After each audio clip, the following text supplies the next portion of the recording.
അപ്പോൾ എല്ലാവർക്കും പുതിയ വീഡിയോയിലേക്ക് സ്വാഗതം. നവാഗതനായ ജിതിൻ ലാലിന്റെ ഡയറക്ഷനിൽ ടൊവിനോ തോമസ്, കൃതി ഷെട്ടി, സുരഭി ലക്ഷ്മി, ബേസിൽ ജോസഫ് എന്നിവർ പ്രധാന കഥാപാത്രത്തിലെത്തുന്ന എപ്പിക് ഫോക്ലോർ ആക്ഷൻ ഡ്രാമ മൂവിയാണ് ARM അഥവാ അജയൻ്റെ രണ്ടാം മോഷണം. ഇവരെ കൂടാതെ ജഗദീഷ്, മധുപാൽ, സഞ്ജു ശിവറാം, ഹരീഷ് ഉത്തമൻ, അജു വർഗീസ്, രോഹിണി, സുധീഷ് എന്നിവരും സിനിമയിൽ വേഷപ്പെടുന്നുണ്ട്. ടൊവിനോ തന്നെ ചെയ്ത 3 കാലഘട്ടങ്ങളിലെ കഥാപാത്രങ്ങളായ കുഞ്ഞിക്കേളു, മണിയൻ, അജയൻ എന്നീ കഥാപാത്രങ്ങളും ജിയോതിക്കാവും ജിയോതി വിളക്കിനെയും ചുറ്റിപ്പറ്റിയുള്ള ഐതിഹ്യങ്ങളും എല്ലാം കാണിച്ചുകൊണ്ട് നല്ല ഡീറ്റെയിൽ ആയി തന്നെയായിരുന്നു സിനിമ തുടങ്ങിയിട്ടുണ്ടായിരുന്നത്. അവയെല്ലാം മണിയൻ കാരണം പാരമ്പര്യമായി കള്ളനെന്ന് പേര് കേട്ട് ജീവിക്കുന്ന അജയൻ്റെ ഒന്നാമത്തെയും രണ്ടാമത്തെയും മോഷണത്തിലേക്ക് എങ്ങനെ വഴി തെളിയിക്കുന്നുവെന്ന് കാണിക്കുന്നതാണ് സിനിമയുടെ പ്രധാന പ്രമേയമായി വരുന്നത്. പെർഫോമൻസിലേക്ക് വരികയാണെങ്കിൽ ഒരു നാടൻ പെൺകുട്ടിയുടെ എല്ലാ അഴകും ലാളിത്യവും വളരെ മികച്ച രീതിയിൽ സ്ക്രീനിലെത്തിക്കാൻ കൃതി ഷെട്ടിക്ക് വളരെ ഈസിയായി സാധിച്ച പോലെയാണ് എനിക്ക് തോന്നിയിട്ടുണ്ടായിരുന്നത്. അതോടൊപ്പം കൃതി ഷെട്ടിക്ക് ഡബ് ചെയ്ത മമിത ബൈജുവിൻ്റെ പെർഫോമൻസും അജയൻ്റെയും ലക്ഷ്മിയുടെയും കെമിസ്ട്രി നല്ല രീതിയിൽ വർക്കൗട്ട് ആക്കുന്നതിൽ വലിയ പങ്കുവഹിച്ച പോലെയാണ് സിനിമ കണ്ടു കഴിഞ്ഞപ്പോൾ എനിക്ക് തോന്നിയിട്ടുണ്ടായിരുന്നത്. കുറച്ച് സീനുകളിൽ മാത്രമായിരുന്നെങ്കിലും സുരഭി ലക്ഷ്മിയുടെ മാണിക്യവും വളരെയധികം പവർഫുൾ ആയ പെർഫോമൻസാണ് സിനിമയിലുടനീളം കാഴ്ചവെച്ചിട്ടുണ്ടായിരുന്നത്. അതോടൊപ്പം കുറച്ചധികം സീരിയസ് നോട്ടിൽ പോകുന്ന സിനിമയിൽ നല്ല കുറച്ച് തമാശകൾ സമ്മാനിച്ചതിൽ ബേസിൽ ജോസഫിൻ്റെ KP സുരേഷ് എന്ന കഥാപാത്രവും വഹിച്ച പങ്ക് വളരെ വലുതായി തന്നെ എനിക്ക് അനുഭവപ്പെട്ടു.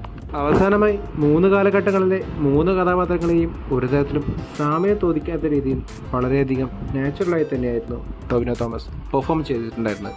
തുടക്കത്തിലെ കുറച്ച് സീനുകളിൽ മാത്രം വന്നുപോയ കുഞ്ഞിക്കേളു എന്ന ക്യാരക്ടറിനെ നല്ല രീതിയിൽ തന്നെ അദ്ദേഹം ക്യാരി ചെയ്തപ്പോൾ ഇന്നസെൻ്റായ അജയനെ അദ്ദേഹത്തിന് വളരെയധികം ഈസിയായി തന്നെ പോർട്രേ ചെയ്യാൻ പറ്റിയതുപോലെ എനിക്ക് അനുഭവപ്പെട്ടു. ഈ 2 കഥാപാത്രങ്ങളെയും ആദ്യം തന്നെ പറഞ്ഞപ്പോൾ എൻ്റെ ഫേവറേറ്റ് ക്യാരക്ടർ എന്തായിരിക്കുമെന്ന് നിങ്ങളെല്ലാവരും ഊഹിച്ചു കാണും.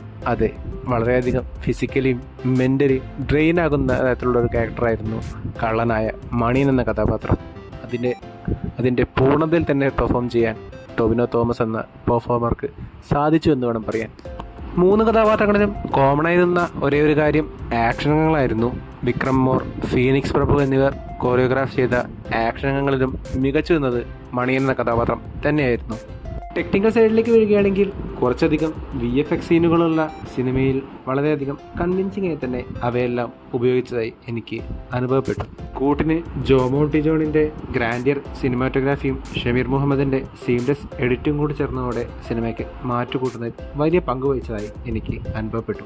ഇവർക്കെല്ലാം പുറമെ സിനിമയെ 2 പടി മുകളിലേക്ക് അപ്ലിഫ്റ്റ് ചെയ്യുന്ന രീതിയിലുള്ള സോങ്സും BGMുമായിരുന്നു ബിബു നൈനൻ തോമസ് ARMനായി ഒരുക്കി വെച്ചിട്ടുണ്ടായിരുന്നു. അദ്ദേഹത്തിൻ്റെ ഫോക്ക് പ്ലസ് കണ്ടംപററി മ്യൂസിക്കിൻ്റെ കൃത്യമായ ബ്ലെൻഡിങ് സിനിമയുടെ മൂഡിനെ നല്ല രീതിയിൽ തന്നെ മെയിൻറ്റെയിൻ ചെയ്യുന്നതിൽ വലിയ പങ്ക് വഹിച്ച പോലെ എനിക്ക് അനുഭവപ്പെട്ടു.